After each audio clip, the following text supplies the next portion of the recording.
strength of what masculinity and manhood is.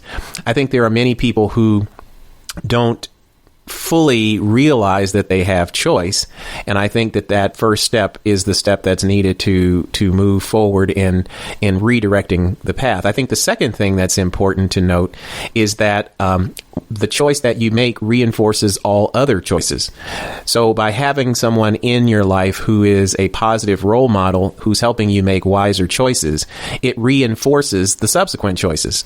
For example, in the negative way, if you have tendencies towards being an alcoholic and you take drink number 1, the fact that you take drink number 2, 3, 4, 5, and 6 in a night reinforces the fact that you will likely have alcoholic-related outcomes, hangover, poor judgment, etc., etc.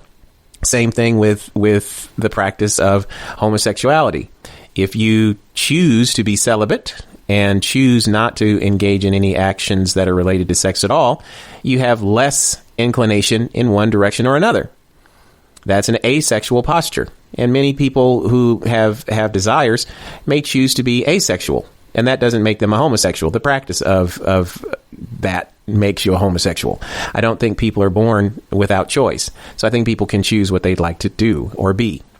The second thing I think is that if you apply choice to this situation, that your choices strengthen your resolve. So if it's in the negative, if you choose to watch pornography once and you get the rush or the wicked feeling of, woo, I've gotten away with this feeling, and man, what a rush, or wow, that was amazing, or woo, if somebody is addicted to porn, which we talked about in another podcast, shameless plug, then the more you watch it, the more it reinforces the fact that it becomes an addiction. Any choice reinforces another choice. So if you choose to be that you want to be a noble father, if you want to be a noble husband, if you choose a wife and each day choose to treat her with respect and dignity, sooner or later, you are going to be that noble husband because you continue to reinforce that behavior that you want to have as an outcome that weaves the fabric of your life. And I think if you look at it on a day-to-day basis, we've got to re-empower young men and young women who are struggling with this issue and say, you know what? You can have lots of tendencies to do lots of things which may not be in your best interest. But let's try to see if we can make a choice and let our actions lead us to better choices and outcomes.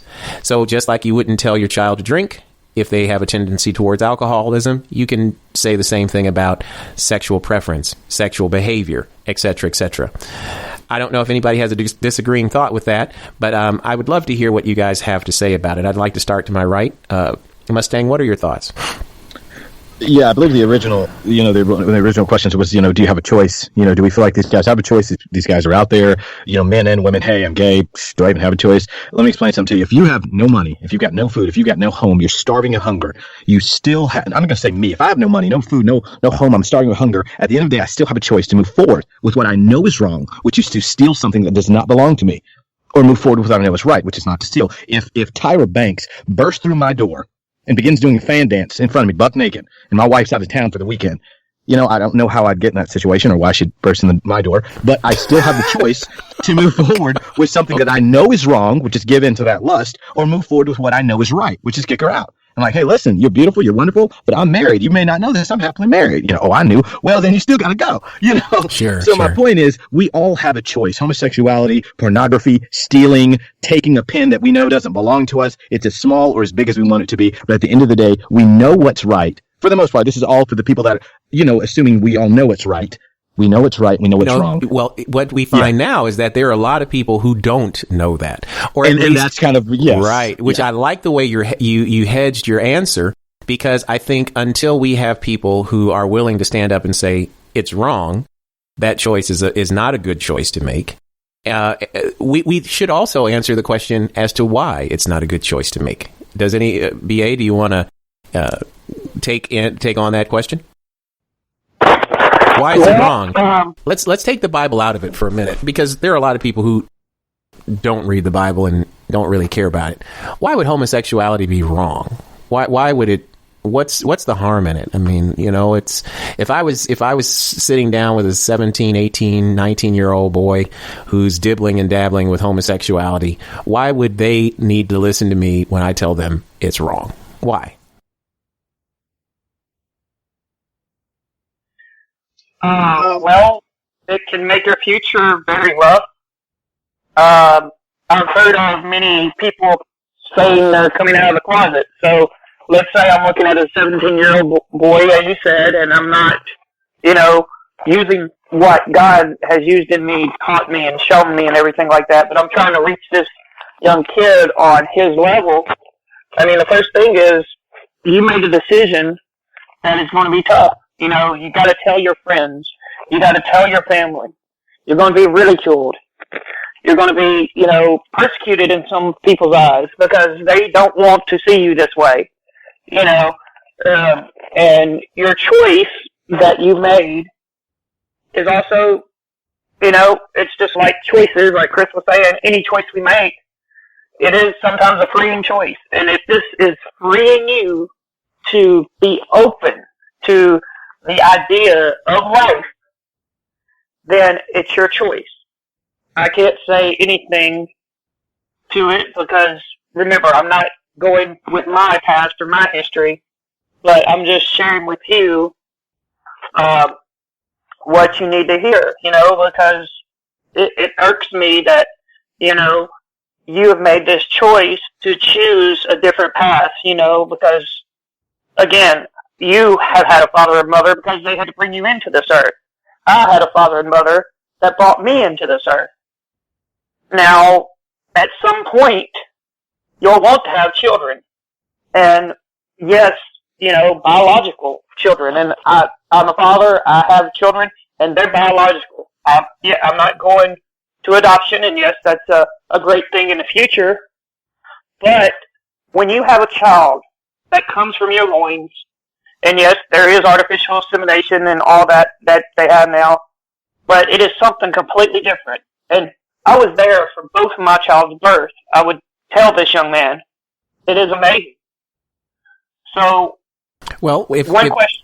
I guess in terms of what, it seems to me whenever I have, and I can't say that I'm an expert, but whenever I've spoken to people who are openly professing to be homosexual, there are three things that I hear often. One, I don't have a choice. This is the way I am. I wish you'd accept me the way that I am. So we hear that argument, and that's a big, number one. The second thing is, I don't really want to have children. I'm not worried about that. I'm only interested in my life, and that's not something I'm interested in. I don't have any desires to be a husband. I don't have any desires to be a wife. I just want to be me. And they're very, egocentric. The world should accept me for me. So that's point number two that I hear. Third point I hear is, it's unfortunate that the world doesn't accept me the way that I am. So it's not just that they don't. It's the world is wrong because I've chosen to live this way, and they should accept me because I live this way. So those are the three arguments that I usually hear. Do any of you have responses to those three arguments? Because those are the things that you usually hear from them. Anybody want to take a stab at that? Well, Kurt, one of my responses would be listening to you guys. Yes, we do run across a lot of people. This is how I am. Accept me or leave me. I think that's just a cop-out way of saying, you know what, I choose not to fight. I don't want to have to deal with it. And like BA said, you're going to have to deal with it. We deal with it and we straight. We deal with people criticizing us because we think we look too good or we too macho or, you think you're too smart. You're going to get ridiculed no matter what. So why get ridiculed for something that is wrong versus getting ridiculed for something is right? Do the right thing. If I sit up here and chose not to have kids and chose to be selfish, then I'm a part of that stagnant lifestyle that doesn't help reprocreate the society. And if my daddy thought like that, then I wouldn't be here. If his daddy thought like that, he wouldn't be here, which means I wouldn't be here. And at some point in time, we all, again, have to stand up and choose to go back to what BA and Brian said and do what is right. Sure. We have to do what is right because it's imperative for the next generation. And I'm going to comment on that too. Go ahead. One, I want to comment on BA's and really yours, I guess, too. It kind of tied in. Here's a problem because, BA was saying, being gay can make, the person's future very rough. Kirk was saying, hey, listen, if I want to sit down with a 17, 18, 19-year-old boy and say, hey, listen, guy, this isn't right. BA was saying, well, hey, this can make your future very rough, which I have to disagree with now in 2017, because now we are celebrating people coming out. America's celebrating. Recently Ellen was given the Presidential Medal of Freedom, which is comparable to the Congressional Gold Medal, the highest civilian award. So, in the United States. So, I mean, the world is now rejoicing when someone does something wrong, and people who do right are now condemned. Oh, you don't curse, you don't smoke, you don't drink. What's wrong with you? Oh, you're pious. You're holier than thou. Or you must be a bigot or whatever. Jesus freak. You're coming. Yeah, you're Jesus freak. You're coming out of the closet, and you sleep with another man. You're a man who sleeps with other men. Oh, good for you. You're so strong. I'm so proud of you. Everybody should clap for this guy. This is what we're facing now. Before it was the other way around. And I feel like, and this is starting to get really, really deep in the rabbit hole, but I feel like us as Christians, I feel like people who proclaimed themselves as Christians kind of dug this by being so rude and nothing like Jesus Christ really was. When you go and see Jesus Christ, he hung out with the sinners. He hung out with the whores and the prostitutes, the pimps, the homosexuals. He hung out with those people because he understood. He was fully human, fully God. So anyway, but again, deeper in that rabbit hole, but long story short, you're bad. While this guy's cheating on his wife with a secretary, oh, you're terrible. Look at you. You're gay. I can't believe you. And begin to push people away from God. And so now we're in a world where we rejoice. We rejoice evil, period, plain and simple. That's it. Yeah, it's interesting you make mention of that. And it's not just the practice of homosexuality that gets praised. The binge drinking gets praised. Binge drug use gets praised. Womanizing and licentiousness and infidelity. Many of those things. Being a player gets praised. And so what you find is that there's reinforcement for... I know this is, you talk about rabbit hole. You look at what we have currently sitting in the White House and what we had currently sitting in the White House. and we have somebody who right now, I mean, and this is what's really odd. We have a straight president who, the previous president, who signed off on the practice of homosexuality and then put the White House in gay colors. Mm-hmm. Then you have elected in the very next election a man who has slept with countless women, has had 3 wives, has called women all kinds of terrible names, and is a totally awful example of what men should be. And we now have that individual sitting in the White House as our far right conservative, as the conservative. So we literally now have placed the very antithesis of what Jesus taught in the White House twice in different ways. And it's scary to me that we have seen this type of thing applauded. People look over things that in the past, I mean, a president almost was impeached because of sexual impropriety with a woman. Now we have a man elected in spite of impropriety with multiple ones. And it's just mind-boggling to me that we no longer utilize character as in choice. We no longer say that we have choice any longer. We no longer say that. We no longer utilize our ability to make wise choices.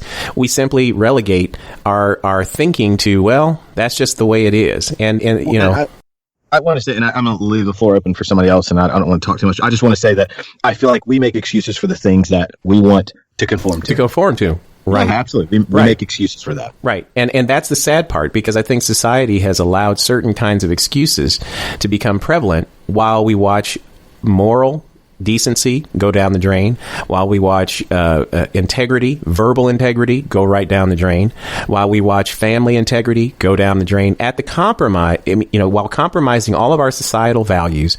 We say that it's in the freedom of choice. It's in the freedom of being who we are. The individual trumps the whole society. We don't seem to think about a community sense of value anymore. It's all about the individual. Egocentrism. Everything that makes me feel good is what matters. Everything that I choose needs to be accepted. Everything that I desire should be what I can have. And the sad part about it is that lust drives behavior